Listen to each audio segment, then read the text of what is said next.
Y ahí estaba yo. Once upon a mundane morning, Barb's day got busy without warning. A realtor in need of an open house sign. No, 50 of them, and designed before 9. My head hurts. Any mighty tools to help with this plight? Aha! Barb made her move. She opened Canva and got in the groove. Bulk creating Canva sheets. Create 50 signs fit for suburban streets. Done in a click, all complete. Sweet! Now, imagine what your dreams can become when you put imagination to work at canva.com. Siendo expulsado de la sociedad humana, comiendo pasto como una bestia salvaje, siendo mojado con el rocío del cielo. Mi pelo había crecido como las plumas de un águila, y mis uñas como las garras de un pájaro. Todo esto era parte de la humillación divina que me sobrevino por mi orgullo y arrogancia. Ahí estaba yo, Nabucodonosor, arrancado brutalmente de la cumbre de la civilización humana, reducido a merodear los campos abiertos como una bestia salvaje. El rocío del cielo empapaba mi piel noche tras noche, mientras que mi pelo se enmarañaba y crecía indomable como las plumas de un águila, y mis uñas se transformaban en largas y curvadas garras, parecidas a las de un ave de rapiña. Este era el precio de mi arrogancia, un castigo divino impuesto para doblegar el orgullo que había inflado mi corazón hasta el borde de la ruptura. Pero déjenme contarles desde el principio. Mi nombre es Nabucodonosor, rey de Babilonia, y esta es mi historia. En aquel tiempo, yo, Nabucodonosor, dominaba sobre Babilonia con una fuerza y una astucia que hacían temblar a todas las naciones conocidas. Mi imperio se extendía vasto y poderoso, y mi gloria era insuperable en el mundo antiguo. Había desarrollado una práctica estratégica que no solo aseguraba nuestra superioridad militar, sino que también enriquecía nuestra sociedad con los mejores talentos de las naciones conquistadas. Habíamos conquistado el reino de Judá, una nación que, a pesar de su pequeño tamaño, era rica en sabiduría y fe. Tras la conquista, decidí llevar a cabo mi costumbre, seleccionar a los más prometedores entre los jóvenes cautivos, aquellos de noble cuna, sin defecto físico, dotados de sabiduría, bien informados, perspicaces e idóneos para servir en el palacio real. Entre ellos se encontraban Daniel, Ananías, Misael y Azarías. Vi en estos jóvenes un potencial excepcional para contribuir a la grandeza de Babilonia. Ordené que se les enseñara la lengua y la literatura de los caldeos y que se les alimentara con la misma comida y vino que se servía en mi mesa. Era mi intención integrarlos completamente en la cultura babilónica, preparándolos para servir en mi corte. Este método no solo aseguraba que los más capaces se sintieran parte de nuestro imperio, sino que también convertía a estos jóvenes en puentes entre Babilonia y sus tierras natales, asegurando así una lealtad duradera y mitigando el riesgo de rebeliones. Sin embargo, ellos, por su fidelidad a sus prácticas religiosas, solicitaron ser eximidos de consumir nuestra comida y vino. El jefe de mis eunucos, responsable directo de ellos, fue quien inicialmente escuchó su solicitud. Preocupado por las posibles consecuencias que esto podría acarrear, ya que si su salud se deterioraba podría ser considerado responsable ante mí y enfrentar severos castigos, incluida la muerte, el jefe de los eunucos dudó en concederles este permiso. Fue entonces que Daniel propuso un acuerdo, un ensayo de 10 días, durante los cuales solo consumirían vegetales y agua. El jefe de los eunucos, consciente del riesgo pero movido por la convicción de estos jóvenes, accedió a la prueba, esperando que no atrajera mi ira si los resultados no eran satisfactorios. Al final de los 10 días, el resultado fue sorprendente. Daniel y sus amigos lucían más saludables y vigorosos que los demás jóvenes que se alimentaban de la dieta real. Este resultado alivió al jefe de los eunucos y aseguró a los jóvenes judíos la continuación de su dieta especial. Al término de su formación, cuando me presentaron a todos los jóvenes para evaluar su aprendizaje y sabiduría, quedé impresionado por la inteligencia y el discernimiento de Daniel y sus compañeros. En todos los asuntos de sabiduría e inteligencia, encontré que eran 10 veces mejores que todos los magos y astrólogos que había en mi reino. Por lo tanto, fueron nombrados en posiciones prominentes dentro de mi corte, y su Dios se hizo conocer aún en el corazón de mi imperio babilónico. En el segundo año de mi reinado, yo, Nabucodonosor, Fui perturbado por un sueño que me inquietó profundamente. A diferencia de simplemente olvidar el contenido del sueño, estaba completamente consciente de su significado profundo y decidí poner a prueba a los sabios de Babilonia. Convoqué a magos, astrólogos, encantadores y caldeos y les planteé un desafío sin precedentes. No solo debían interpretar el sueño, sino que también debían decirme qué había soñado.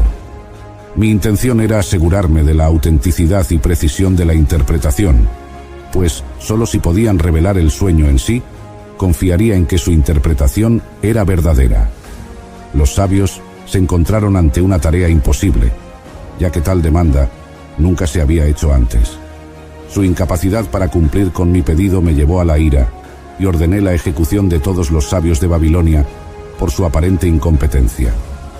Al enterarse de este decreto, Daniel solicitó tiempo al capitán de la Guardia Real, prometiéndole que podría cumplir con la tarea. Se le concedió tiempo, y él, junto con sus amigos, oraron a su Dios por misericordia y revelación del misterio. Durante la noche, el misterio del sueño fue revelado a Daniel en una visión. Cuando Daniel fue traído ante mí, empezó por aclarar que ningún sabio, astrólogo o mago podría haber revelado este secreto, pero que había un Dios en el cielo capaz de revelar misterios. Daniel procedió a describir mi sueño y a interpretarlo con precisión. Describió la estatua imponente y brillante, con una cabeza de oro, el pecho y los brazos de plata, el vientre y los muslos de bronce, y las piernas y los pies con una mezcla de hierro y barro cocido. Al final del sueño, una piedra, no cortada por manos humanas, destruía la estatua y se convertía en una montaña que llenaba toda la tierra. Explicó que la estatua representaba varios reinos comenzando con el mío, simbolizado por la cabeza de oro. Los reinos sucesivos serían inferiores hasta que, finalmente, Dios establecería un reino eterno que nunca sería destruido. Impresionado y convencido de la autenticidad del don divino de Daniel, caí postrado ante él y ordené que le ofrecieran ofrendas e incienso. Reconocí públicamente la grandeza del Dios de Daniel, elevándolo a posiciones de alto rango en mi reino y designando a sus amigos sobre los asuntos de la provincia de Babilonia. A través de este evento, quedó claro que el Dios de Daniel era un revelador de misterios y señor de reyes, un poder supremo que incluso yo, Nabucodonosor, debía reconocer y respetar. En aquel tiempo decidí, Nabucodonosor, construir una estatua monumental de oro puro. Esta estatua se erigió en la llanura de Dura, en la provincia de Babilonia, y medía 27 metros de altura y 2.7 metros de ancho. Era un símbolo de la autoridad y el poder que mi reino ostentaba sobre todas las naciones y pueblos que habían caído bajo mi dominio. Convocados a la ceremonia de dedicación estaban todos los oficiales de alto rango del imperio, sátrapas, prefectos, gobernadores, consejeros, tesoreros, jueces, magistrados y todos los gobernadores de las provincias. Un heraldo proclamó que al oír el son de la bocina, de la flauta, del tamboril, del arpa, del salterio, de la zampoña y de todo instrumento de música, os postréis y adoréis la estatua de oro que el rey Nabucodonosor ha levantado. Y cualquiera que no se postre y adore, inmediatamente será echado dentro de un horno de fuego ardiendo. Por lo cual, al oír todos los pueblos el son de la bocina, de la flauta, del tamboril, del arpa, del salterio, de la zampoña y de todo instrumento de música, todos los pueblos, naciones y lenguas se postraron y adoraron la estatua de oro que el rey Nabucodonosor había levantado. Sin embargo, 3 jóvenes judíos, Sadrac, Mesac y Abednego, que ocupaban cargos administrativos en Babilonia, decidieron no cumplir con el mandato. Al enterarme de su desobediencia por la acusación de algunos caldeos, mi ira se encendió. Los hice traer ante mí y les ofrecí una última oportunidad para rendir culto a la estatua, desafiándolos sobre qué Dios podría liberarlos de mi mano. Ellos respondieron con determinación que su Dios era capaz de rescatarlos del horno de fuego, y que incluso si no lo hacía, no adorarían la imagen que había levantado. Enfurecido por su intransigencia, ordené que se calentara el horno 7 veces más de lo usual, y mandé a los soldados más fuertes de mi ejército que ataran a los jóvenes y los arrojaran dentro. El horno estaba tan caliente que las llamas mataron a estos soldados mientras ejecutaban la orden. A pesar de la intensidad del fuego, ocurrió un milagro. Vi 4 hombres libres y sin ataduras caminando dentro del horno, sin sufrir daño alguno, y la apariencia del cuarto era como la de un hijo de los dioses. Asombrado, me acerqué al horno y llamé a Sadrach, Mesach y Abednego para que salieran. Al salir, todos los presentes pudieron ver que el fuego no había tenido ningún poder sobre sus cuerpos. No había rastro de quemaduras en ellos, ni sus cabellos estaban chamuscados, ni sus ropas alteradas, ni siquiera olían a fuego. Optimism isn't sunshine and rainbows. It's fixing things, changing the way we fix things. It's running the world on smarter energy. Because if optimism never stops, then change can't either. GE Vernova, the energy of change. This episode is brought to you by LinkedIn.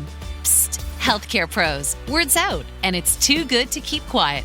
Look, LinkedIn is revolutionizing job hunting, making it possible to search by specialty, shift preference, and salary. Endless scrolling is out. Whether it's a mental health therapist or dental hygienist, finding the perfect role is faster and easier than ever. Head to linkedin.com/healthcare and start your search today. This podcast is brought to you by Carvana. Carvana lets you buy your next car on your terms. Explore a massive inventory online, filter for what matters, and find your perfect match. Then choose delivery to your home or pick it up at one of Carvana's iconic car vending machines. Every car also comes with a 7-day money-back guarantee, so you can make sure it's the right fit. Buy your car on Carvana. Delivery or pickup fees may apply. Limitations and exclusions may apply. See our 7-day return policy at Carvana.com. Carvana. Esto me llevó a proclamar la grandeza de su Dios, quien había enviado a su ángel para librar a sus siervos que, confiando en él, desafiaron la orden del rey y estuvieron dispuestos a morir antes que servir o adorar a cualquier dios, excepto al suyo. Por lo tanto, emití un decreto en todo el imperio para que nadie hablara mal del Dios de Sadrach, Mesach y Abednego. Los promoví a posiciones aún más altas en Babilonia, reconociendo así el poder soberano de su Dios y la fidelidad inquebrantable de estos jóvenes. Este evento marcó no solo un testimonio del poder divino, sino también un recordatorio de la existencia de una autoridad más alta que la mía. Un día cualquiera estaba en paz en mi casa y floreciente en mi palacio cuando tuve un sueño que me atemorizó. En mi sueño vi un árbol en medio de la tierra, cuya altura era grande. El árbol creció y se hizo fuerte. Su altura alcanzaba hasta el cielo y era visible hasta los confines de la tierra. Sus hojas eran hermosas, su fruto abundante, y en él había alimento para todos. Las bestias del campo hallaban sombra bajo él, y las aves del cielo moraban en sus ramas, y todo ser viviente se alimentaba de él. Vi en las visiones de mi cabeza mientras estaba en mi cama, que un vigilante, un santo, descendía del cielo. Clamó fuertemente y dijo así: derriben el árbol y corten sus ramas, despojen de sus hojas y esparzan su fruto, que las bestias huyan de debajo de él y las aves de sus ramas. Sin embargo, dejen en la tierra el tronco con sus raíces, con una atadura de hierro y bronce, entre la hierba del campo. Sea mojado con el rocío del cielo, y su porción sea con las bestias en la hierba de la tierra. Cambie su corazón de hombre, y le sea dado corazón de bestia, y pasen sobre él 7 tiempos. Confundido y aterrado por el sueño, llamé a todos los sabios de Babilonia para interpretarlo, pero ninguno pudo hacerlo. Finalmente, Daniel, llamado Beltsasar, según el nombre de mi Dios, quien poseía el espíritu de los santos dioses, fue traído ante mí. Le relaté el sueño, y después de algún tiempo, él, aunque perturbado, interpretó que el árbol era yo. Me advirtió que sería apartado de los hombres y viviría con las bestias del campo, comiendo hierba como los bueyes y siendo mojado con el rocío del cielo, hasta que reconociera que el Altísimo tiene dominio sobre el reino de los hombres y lo da a quien él desea. Daniel me aconsejó que rompiera con mis pecados mediante la justicia y con mis iniquidades mostrando misericordia a los pobres. Tal vez así mi prosperidad sería prolongada. Sin embargo, no tomé en serio la advertencia. Al cabo de 12 meses, mientras paseaba por el palacio de Babilonia, hablé con arrogancia de cómo yo había construido esta gran ciudad como residencia real, por la fuerza de mi poder y para la gloria de mi majestad. justo en el momento en que mi orgullo alcanzaba su cenit, cuando me regodeaba ante la majestuosidad de Babilonia y proclamaba cómo la había construido con mi propio poder para mi propia gloria, una voz penetrante y sobrenatural cayó del cielo. La voz declaró firmemente que el decreto divino sobre mí se había cumplido. Este momento fue un punto de inflexión dramático, marcando el inicio de una humillación profunda y transformadora. Fui expulsado de entre los hombres, no por un ejército enemigo, ni por una revuelta interna, sino por la voluntad del Altísimo. Mi estado cambió radicalmente, de reinar en un palacio a vagar desorientado en los campos abiertos. Comencé a comer hierba como los bueyes, un acto que simbolizaba mi caída completa de la gracia y la dignidad humanas. Mi mente se había oscurecido, y mi raciocinio humano fue reemplazado por el instinto primitivo de una bestia. Mientras vivía entre las bestias del campo, mi cuerpo era constantemente mojado con el rocío del cielo, dejándome expuesto a los elementos de la naturaleza, sin el menor asomo de confort real que antes daba por sentado. Día tras día, mi apariencia se transformó hasta que ya no reflejaba la de un rey, sino la de una criatura salvaje. Mis cabellos crecieron largos y desordenados, comparables a las plumas de un águila, un símbolo de cómo lo salvaje había reemplazado la civilización en mi ser. Mis uñas se endurecieron y se alargaron como las garras de las aves, una manifestación física de mi total degradación a un estado animal. Este periodo de mi vida no fue solo una transformación física, sino una profunda lección espiritual y mental. Viví en este estado debilitante, hasta que finalmente reconocí que el Altísimo gobierna sobre los reinos de los hombres y que Él da el dominio a quien desea. Mi orgullo se quebró bajo el peso de esta realidad y mi entendimiento comenzó a retornar gradualmente. Comprendí que ningún logro humano es permanente y que todo poder en la tierra es otorgado por una autoridad superior. Esta experiencia me enseñó la humildad de una manera que nunca podría haber imaginado, mostrándome que más allá del poder y el esplendor terrenales, existe un poder más grande que gobierna el universo con justicia y sabiduría. Al final de este duro periodo, cuando mi razón fue restaurada, volví a mi reino transformado, no solo en mente, sino en espíritu, dispuesto a gobernar con un nuevo respeto por la soberanía divina y una comprensión más profunda de mi propia fragilidad y la gracia de Dios. Y así, queridos amigos y espectadores, llegamos al final de este relato, una historia repleta de errores y consecuencias, pero también de lecciones eternas que resuenan a través de los tiempos y generaciones. A través de la historia de mi vida, hemos explorado no solo los altibajos de un rey poderoso, sino también una verdad más profunda sobre la humildad, el poder y la soberanía divina. Mi experiencia nos recuerda que, no importa cuán alto uno pueda ascender en poder o gloria, estamos todos bajo el gobierno de una fuerza más grande que nosotros mismos, y que el verdadero reconocimiento de nuestra posición ante el Altísimo es esencial. Les invito ahora a todos ustedes a reflexionar sobre esta lección y considerar cómo el orgullo y la humildad juegan un papel determinante en sus propias vidas. ¿Será que aún hay áreas de nuestras vidas donde, quizás, necesitemos reconocer la autoridad de Dios y someternos a su sabiduría? Tomemos un tiempo para pensar en eso. Para quienes deseen continuar explorando estas fascinantes historias bíblicas, les animo a suscribirse al canal Historias Sagradas. No olviden compartir este video, darle like y dejar sus comentarios abajo sobre qué otras historias desean que exploremos juntos. Cada historia no solo nos entretiene, sino que también nos ofrece valiosas lecciones de vida que pueden iluminar nuestros caminos. Esperamos ver sus sugerencias y continuar compartiendo más de estas poderosas historias con ustedes. Hasta la próxima. Bendiciones.